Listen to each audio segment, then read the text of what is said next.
Hello दोस्तों, यदि आप भी 26 अक्टूबर को कक्षा 9 मासिक परीक्षा हिंदी का देने जा रहे हैं, तो ये वीडियो आपके लिए काफ़ी इम्पोर्टेंट है। क्योंकि दोस्तों इस वीडियो में हम क्लास 9th हिंदी जो मासिक परीक्षा होगा उसका हम लोग इस वीडियो में आंसर की देखेंगे। देखिए दोस्तों, आपको जो है इस वीडियो में ऑब्जेक्टिव का आंसर की मिलने वाला है, तो आप इस वीडियो को ध्यानपूर्वक अंत तक ज़रूर देखिएगा। देखिए, ये जो एग्ज़ाम है ये केवल 50 मार्क्स का है और आपको 1 घंटा 30 मिनट का समय दिया जाएगा इस पेपर को लिखने में। देखिए, इसका जो विषय कोड होगा वो 101 रहने वाला है। आइए सबसे पहले महत्वपूर्ण बात जान लेते हैं कि देखिए, आपको प्रश्न संख्या 1 से 30 तक पूछा जाएगा, जिसमें से आपको केवल 25 प्रश्नों का ही सही उत्तर देना है। तो आप समझ गए होंगे कि 30 क्वेश्चन पूछा जाएगा और उसमें से केवल आपको 25 का ही उत्तर देना है। तो चलिए इस वीडियो को हम शुरू करते हैं और आपको बताते हैं। देखिए, पहला क्वेश्चन है कि शिव पूजन सहाय के बचपन का नाम क्या था? तो उनका जो नाम था भोलानाथ था। ऑप्शन बी जो है इसका राइट आंसर होगा। दूसरा प्रश्न देखिए कि मुंशी जी के बड़े भाई क्या थे? तो मुंशी जी के जो बड़े भाई थे वो दारोगा थे, यानी इसका ऑप्शन सी जो है राइट आंसर होगा। तीसरा क्वेश्चन देखिए कह रहा है कि आचार्य शीलभद्र शीलभद्र किस विषय के विद्वान थे? तो वो धर्म विषय के विद्वान थे। इसका ऑप्शन डी जो है सो राइट आंसर हो जाएगा। चलिए आगे देखिए चौथा प्रश्न देखिए कह रहा है कि ग्राम गीत का मर्म निबंध के लेखक कौन है? तो इस चीज़ का जो लेखक है दोस्तों वो है लक्ष्मी नारायण सुधांशु। ऑप्शन डी इस क्वेश्चन का राइट आंसर हो जाएगा। चलिए आगे देखिए पांचवा प्रश्न कह रहा है कि चंपिया कितने साल की है? तो चंपिया दोस्तों वो 10 साल की थी। ऑप्शन ए इसका राइट आंसर हो जाएगा। छठा प्रश्न देखिए, विष्णु प्रभाकर की रचना कौन सी है? तो विष्णु प्रभाकर की जो रचना है वो दोस्तों अष्टावर्क है। ऑप्शन सी इस क्वेश्चन का राइट आंसर हो जाएगा। 7 नंबर प्रश्न देखिए कि लेखक राम कुमार का जन्म कहाँ हुआ था? तो उनका जन्म दोस्तों आगरा में हुआ था। इसका राइट आंसर जो है वो ऑप्शन नंबर बी हो जाएगा। चलिए अब आगे बढ़ते हैं। 8 नंबर प्रश्न देखिए कि टोल्स्टॉय के घर में कितने पियानो थे? वो जो होता है ना बजाने वाला पियानो, वही पूछ रहा है कि टोल्स्टॉय के घर में कितने पियानो थे? तो इसका right answer option number B हो जाएगा, यानी 2 पियानो थे। आगे देखिए 9वां प्रश्न के रैदास को दिल्ली आने का निमंत्रण किसने भेजा था? तो सिकंदर लोदी ने भेजा था। इस क्वेश्चन का right answer option number A हो जाएगा। आगे देखिए 10 नंबर के शेख मोहम्मद या गौश मोहम्मद किसके गुरु बताए जाते हैं? तो इसका राइट आंसर हो जाएगा ऑप्शन नंबर सी, यानी कि मंझन के। ऑप्शन नंबर सी इस क्वेश्चन का राइट आंसर हो जाएगा।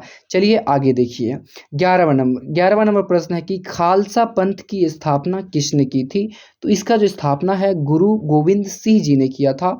ऑप्शन नंबर बी इसका राइट आंसर हो जाएगा। आगे देखिए 12वां नंबर प्रश्न कह रहा है कि हरिऔध का जन्म कहाँ हुआ था?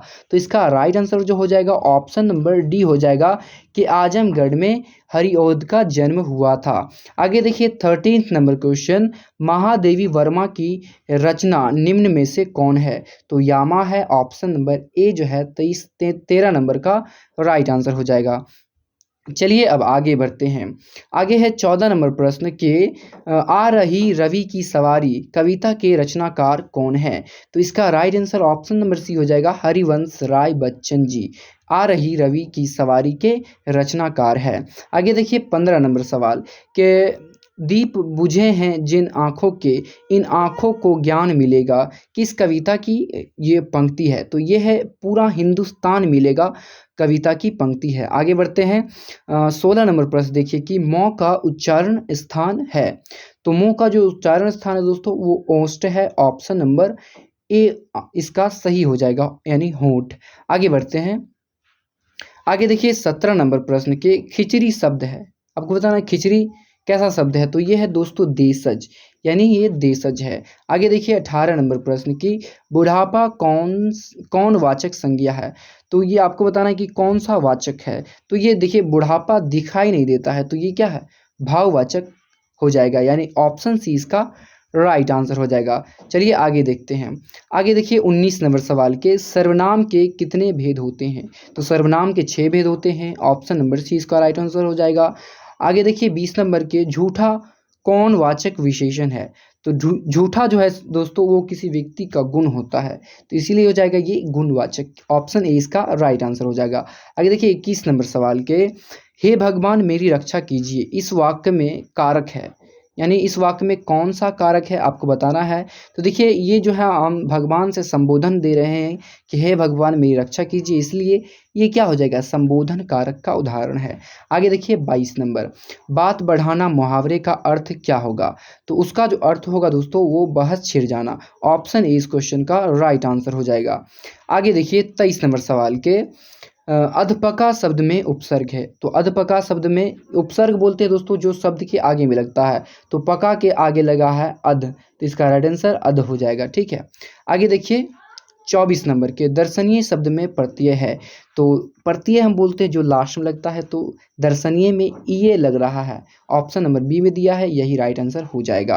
आगे देखिए 25 नंबर सवाल, सुख दुख कौन सा समास है। तो सुख दुख जो है दोस्तों वो आपका द्वंद्व समास हो जाएगा, जो कि हमारा ऑप्शन नंबर सी में दिया गया है, इसका right answer option number C हो जाएगा। 26 नंबर सवाल देखिए कि आम शब्द का पर्यायवाची है। तो आम शब्द का जो पर्यायवाची शब्द हो जाएगा दोस्तों वो हो जाएगा ऑप्शन नंबर बी, यानी कि अमृत फल। आगे देखिए 27 नंबर सवाल के, मिलन शब्द का विलोम होता है। तो विरह हो जाएगा, मिलन मतलब होता है मिलना और विरह मतलब दूर, यानी कि विछड़ना, यही बोलते। ठीक है, तो इसका राइट आंसर ऑप्शन डी हो जाएगा। अब देखिए 28 नंबर सवाल, 28 नंबर सवाल है कि जो कम जानता है के लिए एक शब्द है। तो अल्पज्ञ, यानी कम जिसके पास ज्ञान होता है, यानी कम जानता है, तो वो अल्पज्ञ कहलाता है। ठीक है, इसका option number C right answer हो जाएगा।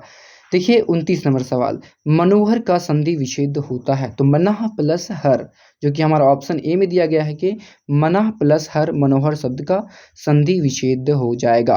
आगे देखिए 30 नंबर सवाल के, दया शब्द का लिंग निर्धारण कीजिए।